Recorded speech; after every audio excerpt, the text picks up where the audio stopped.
kemarin kita tampilkan tentang keberadaan anak cucu Nabi Muhammad SAW, ternyata ada komentar-komentar bagus yang masuk, Habib.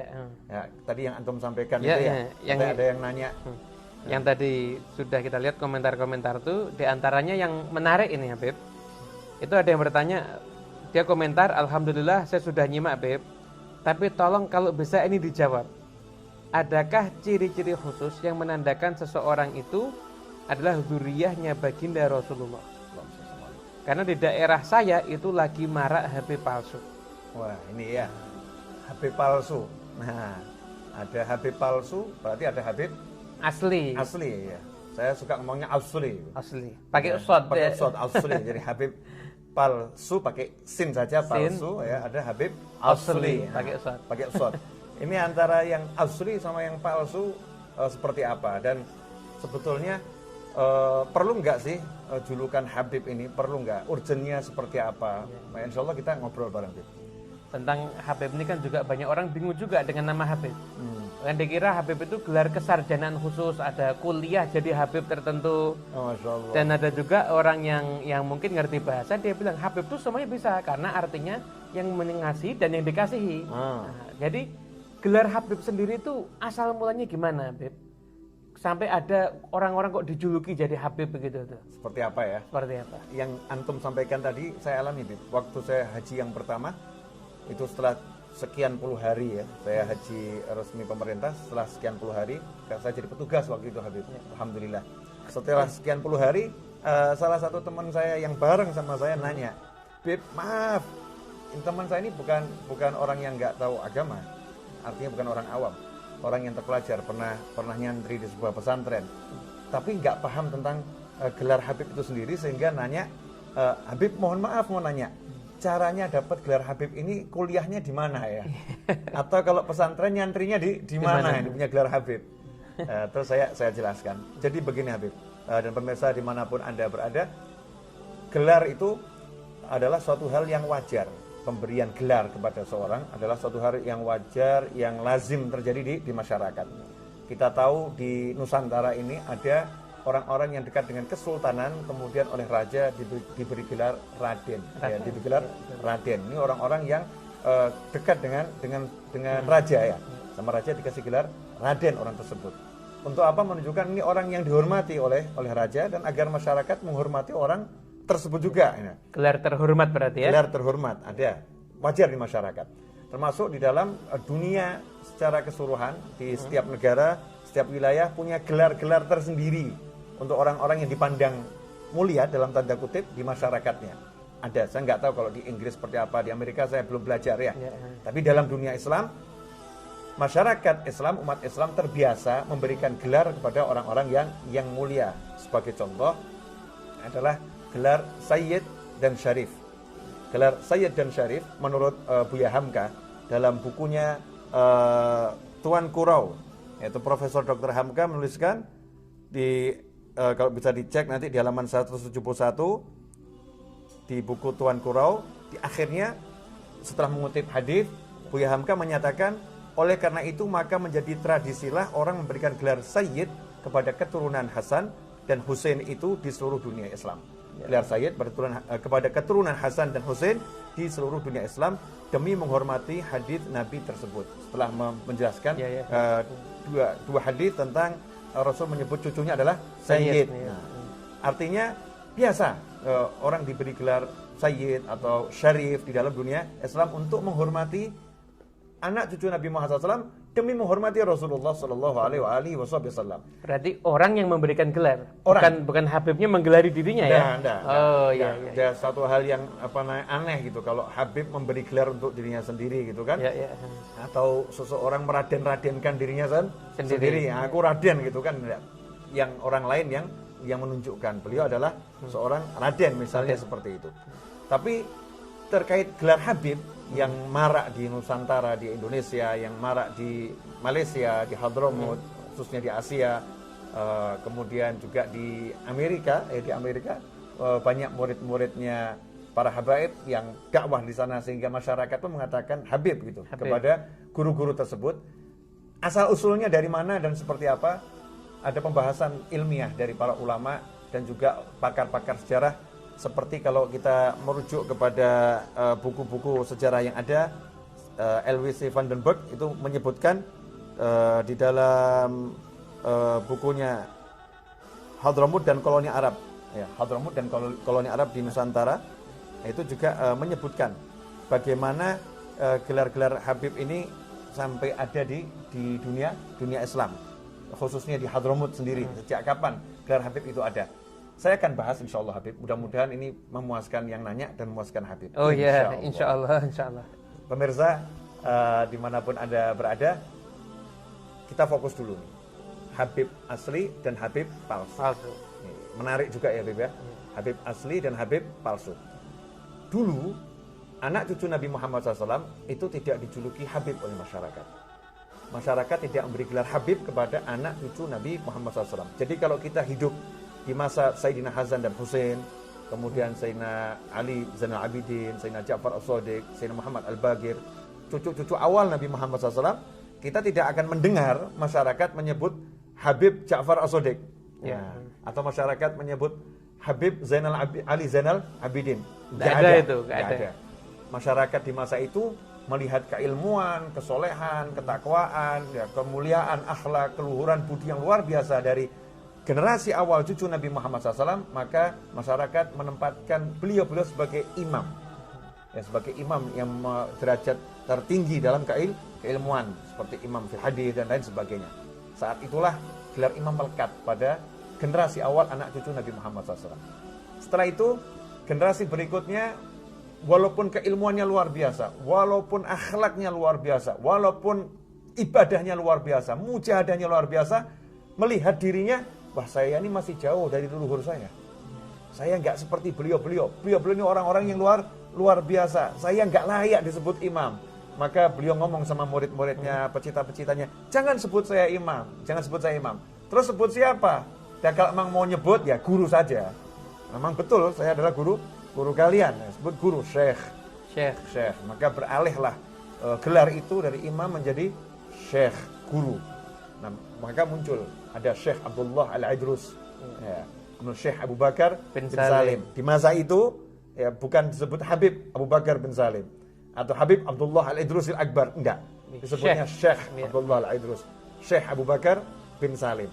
Kemudian bergeser di masa abad 11, di abad ke-11 sampai sekarang, di masa Habib Abdullah Al-Haddad.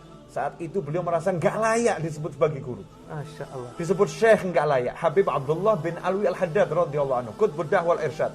Ulama yang diakui oleh dunia Islam dan dunia secara keseluruhan. Umur 4 tahun sudah tunanetra, tetapi ilmunya luar biasa.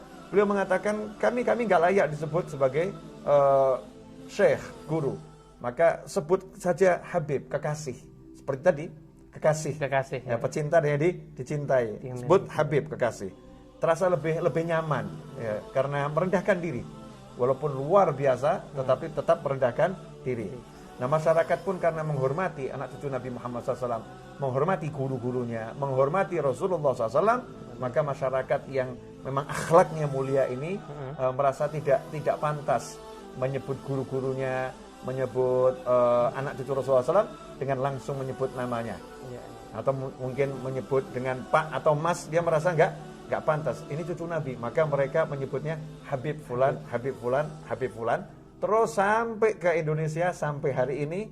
Maka anak cucu Nabi Muhammad SAW punya ilmu maupun tidak punya ilmu, ya, pandai ataupun belum pandai, berakhlak ataupun akhlaknya belum lurus, ya, jalannya benar maupun jalannya kurang benar, masyarakat lihat ini nasabnya anak cucu Nabi, maka disebut Habib. Ya, disebut Habib. Julukan. Jadi yang mulia adalah yang berikan julukan, gitu. Jadi karena yang mulia ini mau menghormati Nabi Muhammad lewat keturunannya. Jadi kalau ada orang menyebut seorang dengan kemuliaan, berarti orang itu orang mulia. Ya. Disebut Habib sampai hari ini. Cuman sekarang timbul masalah. Ya. Timbul masalah ini, ada orang nanya, ini Habib asli atau palsu? Ini Habib Muhammad ini asli atau palsu? Ya, Habib Novel asli atau palsu? Kan bisa aja orang manggil salah, kan bisa. Ya. Atau mungkin kebetulan namanya Habib. Ya, bisa. Ya, namanya Habib dan orangnya ganteng. Ya. Wah, hidungnya mancung ya. Hidungnya mancung. Nah, ini Habib ini. Walaupun nasabnya bukan kan Nabi, karena namanya Habib dipanggil orang Habib gitu. Iya, betul. Sehingga terjadi kerancuan. Sebetulnya mana yang asli atau yang palsu. Sebelum kita bahas yang asli atau yang palsu, ada satu hal yang harus kita jelaskan kepada dunia Islam. Ya. Ada satu hal yang pokok, bahwasanya untuk mengukur seseorang itu nomor satu adalah dengan keimanan dan ketakwaan. Ya, dengan keimanan dan ketakwaan. Kemudian kita tidak boleh menghina seseorang, siapapun orangnya. Umat Nabi Muhammad SAW, orangnya itu mau modelnya seperti apa, kita suruh mengucap yang baik. Kita nggak boleh mencaci, nggak boleh memaki, nggak boleh menghina, tidak boleh seperti itu. Ini kaidah yang harus kita pakai kepada setiap umat Nabi Muhammad Sallallahu Alaihi Wasallam. Nah sekarang nanya ini, Habibnya asli atau palsu? Mungkin pertanyaan itu muncul karena dua hal. Yang pertama, karena akhlaknya yang bersangkutan nggak benar, karena ilmunya nggak cukup sehingga orang nggak percaya. Ini ragu-ragu. Ini Habib bener apa enggak? Ya.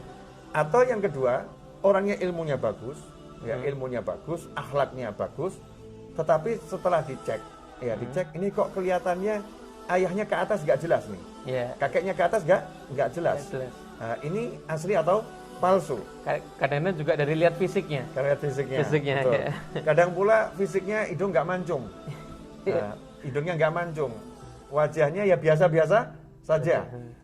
Nggak kelihatan seperti keturunan Nabi Muhammad SAW. Orang jadi ragu, ini asli atau palsu? Alhamdulillah, negara kita termasuk negara yang udah punya lembaga khusus di masyarakat, yaitu Rabithah Alawiyah punya Maktab Ad-Daimi. Maktab Ad-Daimi itu suatu lembaga di Indonesia yang mencatat nasab anak cucu Nabi Muhammad SAW di seluruh wilayah di tanah air, walaupun belum maksimal, tetapi sudah mencatat. Sehingga kalau ada orang yang ragu, ini Habib asli atau palsu, sebetulnya caranya mudah. Tinggal nanya sama Habibnya, Habib, kalau antum ini asli, kami butuh bukti nasab. Bukti nasab yang ada stempel Rabithah Alawiyah Maktab Ad-Daiminya ada stempel dari Maktab Ad-Daimi. Kami kalau itu bisa percaya antum Habib. Kalau enggak, ya kami belum bisa percaya.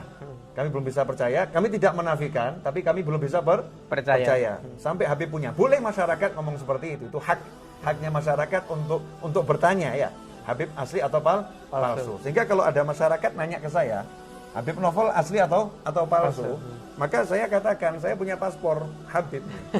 Nah, saya punya paspor Habib. Ini dikeluarkan oleh Maktab Ad-Daimi, dikeluarkan Maktab Ad-Daimi, Rabithah Alawiyah. Jadi saya ini Habib generasi yang ke-38, sama dengan Habib Muhammad. Habib Muhammad juga generasi yang ke-38. Di Maktab Ad-Daimi ini jelas ada stempelnya, ada stempelnya jelas, sehingga tidak mudah dipalsukan. Kemudian ada urutan-urutan nasabnya. Ada seperti ini. Ini nanti akan membuktikan tercatat sampai siapa. Ini yang paling mudah, Habib. Paling mudah nanya mana surat dari Maktab Ad-Daimi, sebagai lembaga yang paling resmi, lembaga yang paling sahih di Indonesia untuk nasab Bani Alawi, anak cucu Nabi Muhammad SAW yang di Indonesia. Bukan berarti yang nggak punya palsu. Jangan salah ya. Bukan berarti yang nggak punya seperti ini palsu. Tetapi masyarakat kalau mau yakin, kalau udah yang punya seperti ini, jangan ragu. Berarti insya Allah asli. Karena masalah sudah nasabnya terverifikasi di Maktab Ad-Daimi. Nah, ini sebagai langkah awal yang paling mudah.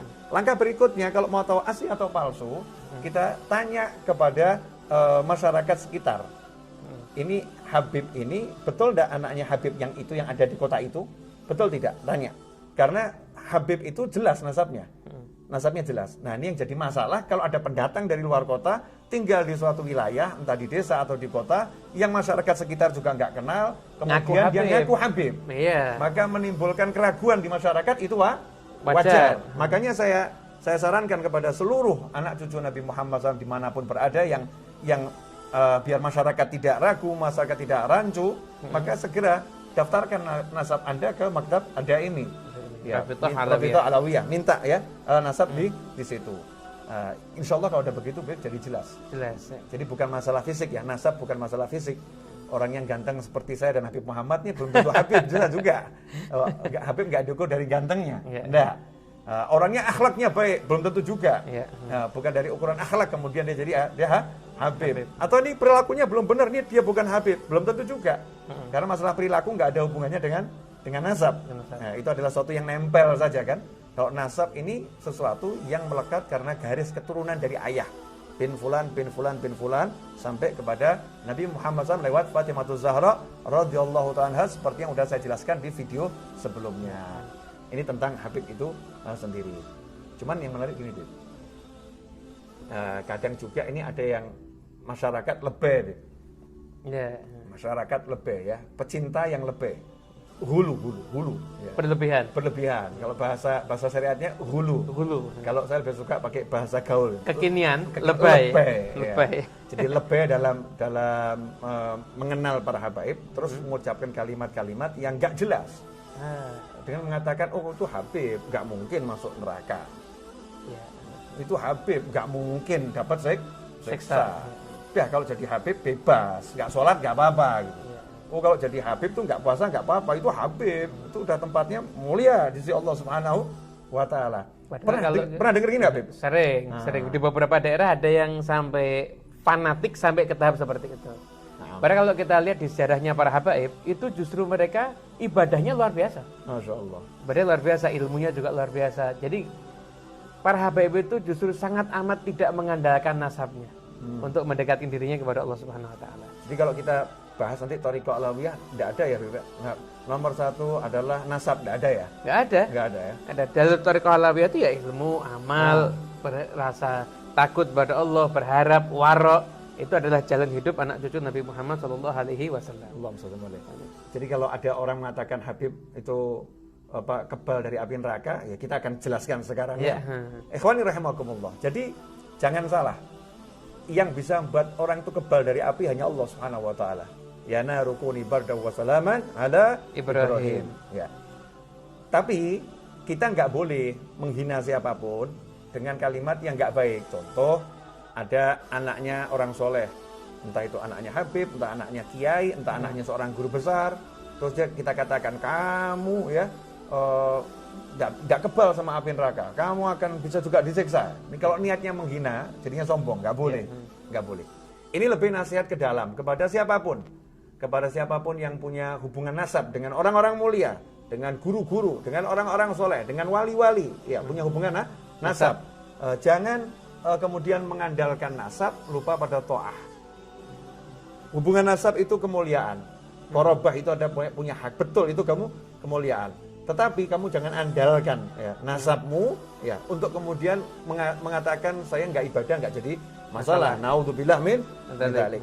Kalau kita lihat dalam Al-Qur'an di surat Al-Ahzab ayat 30 ya, Al-Ahzab ayat 30 dengan tegas Allah Ta'ala itu mengatakan agar Rasul berbicara kepada istri-istrinya, wahai istri-istri Nabi Muhammad SAW, kalian nggak seperti wanita yang lain, ya nggak seperti wanita yang lain. Kalau kita baca Habib, saya takut salah karena ayat Al-Quran ya.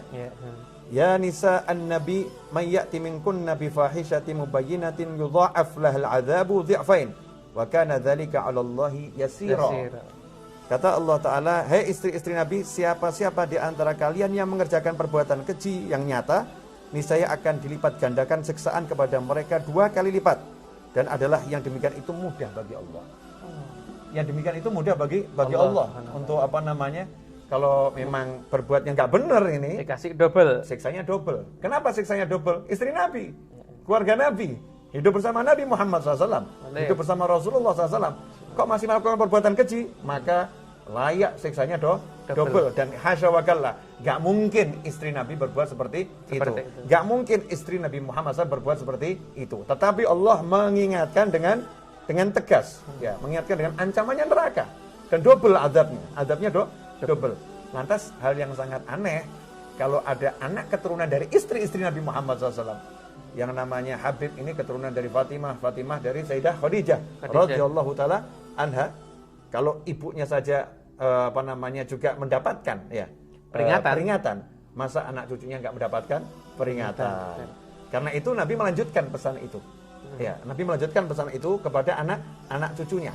Bahwasanya anak cucu Nabi Muhammad SAW, terutama dari putrinya, yaitu Fatimah Zahra radhiyallahu anha, diingatkan dengan kalimat yang tegas oleh Nabi Muhammad SAW, bahwasanya dirinya tidak akan bisa terhindar dari siksa api neraka dengan pertolongan ayahmu. Walaupun ayahnya punya syafaat yang besar, tapi Rasulullah ngajarkan sama anaknya, jangan bergantung sama syafaatku, jangan bergantung kepada kebesaran ayahmu, jangan. Kamu harus berjuang untuk menyelamatkan dirimu dari siksa api neraka. Dan itu saya temukan Habib dalam wasiat-wasiatnya para habaib kepada keluarganya, kepada anak cucunya, ya kepada masyarakat, komunitas yang punya nasab kepada Nabi Muhammad SAW, diingatkan dengan keras untuk menghindari api neraka. Ini salah satunya adalah di wasiat yang dituliskan Habib Hasan bin Shalih Al-Bahar Al-Jufri radhiyallahu anhu. Ini masih kitab tulisan tangan ini ya, Beb? Tulisan tangan, ya. Jadi masih orisinil beneran. Orisinil. Ini saya pinjam dari Habib Syekh bin Abdul Qadir As-Segaf, ini kitab. Ya, ini kitab tulisan tangan saya pinjam dari Habib Syekh bin Abdul Qadir As-Segaf. Nah, belum saya kembalikan, belum waktunya. Nanti kalau udah waktunya kita kembalikan. Ya. Nah, saya udah ngomong tapi sama beliau, Beb, kitabnya masih saya pegang. Saya pegang, saya simpan. Mudah-mudahan beliau nggak nonton ini. Amin. Nggak nonton ditagih ini kitabnya mana. Ini dalam kitab ini, Beb, tulisan tangan yang bagus ini, di halaman 28. Ya, di halaman 28 ini ada wasiat di antara cuplikan karena wasiatnya sangat panjang ya. Wala fauza wala falaha illa bittibaikum li sunnati jaddikum al-mukhtar. Wa qad qala alaihi salatu wasalam ya Fatimah bintu Rasulillah i'mali li nafsiki la ughni anki minallahi syai'a.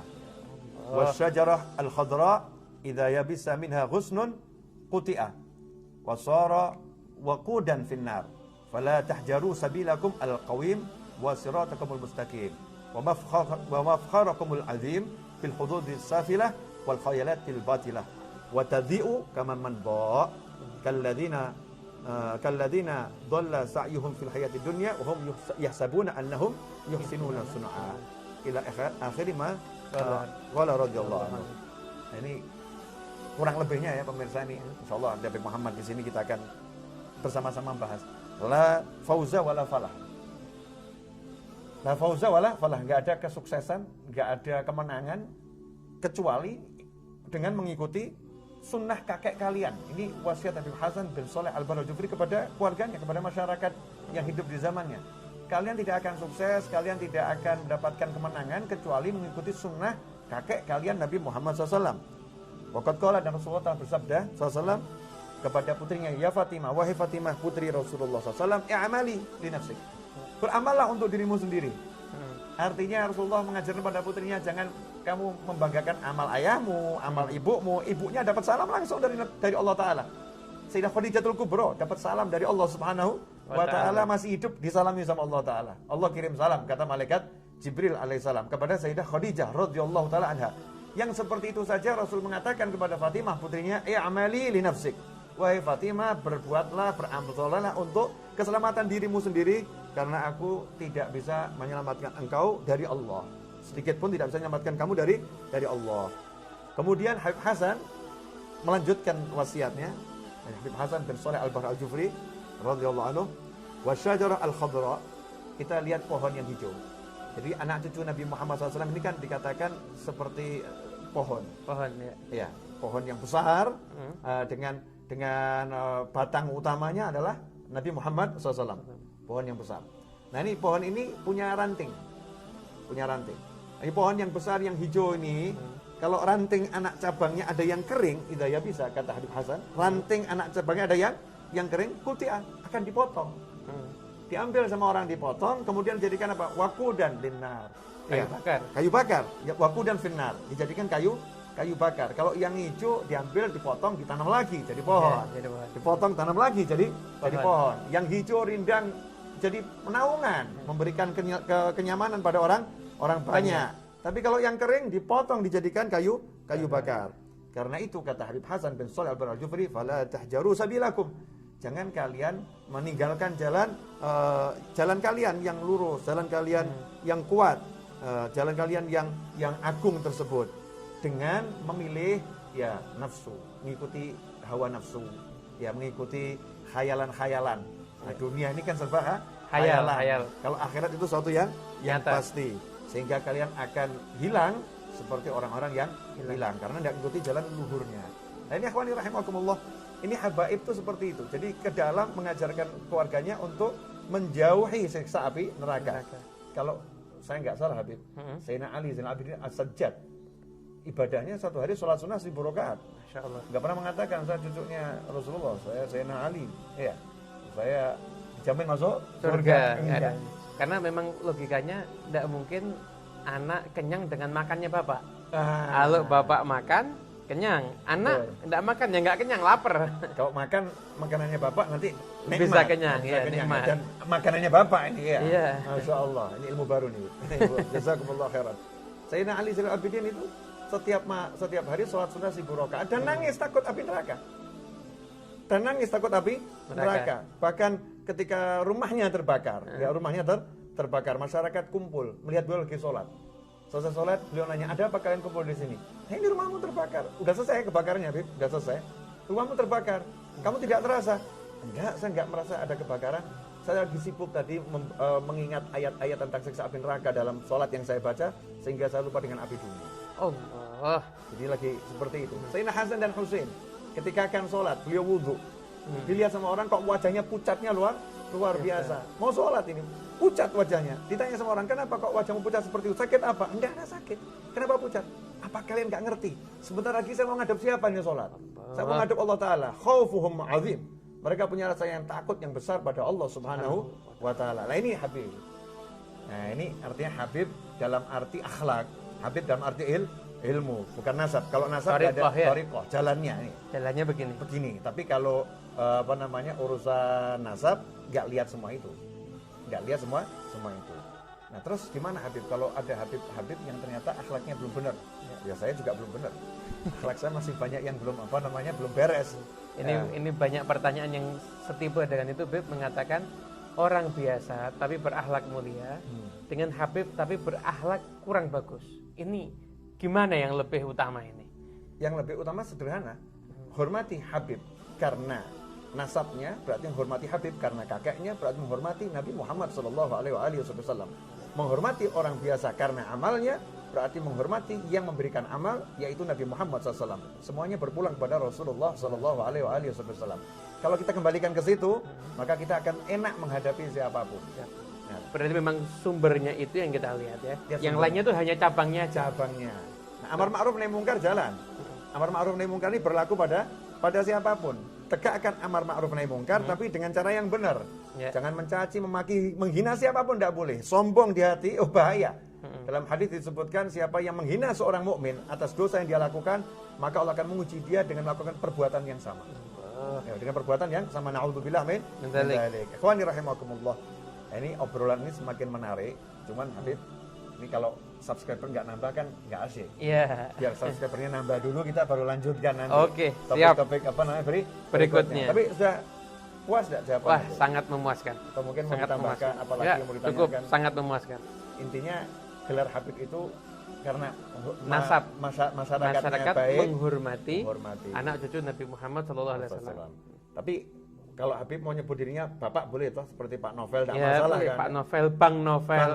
Iya, ya. boleh. Tapi saya lebih suka panggil Mas Novel. Mas Novel. Mas Novel karena masih kelihatan selalu muda. Kelihatan selalu muda. Walaupun kenyataannya begitu Habib, ya. Masya Allah. Kalau saya senang dipanggil Dik Muhammad. Oh, Dik Muhammad, Masya Allah. Berarti lebih muda dari saya. Ya. Alhamdulillah. Mudah-mudahan Dik Muhammad dan Mas Novel ini bisa disebut Habib dalam arti yang sebenarnya. Amin. Sebagai kekasih dan yang dikasihi, dan betul-betul nasabnya nyambung pada Nabi Muhammad SAW. Dan mudah-mudahan ya keberadaan para habaib dimanapun berada membawa keberkahan, membawa turunnya rahmat Allah Ta'ala untuk wilayah tersebut. Jazakumullah khairan atas kebersamaannya.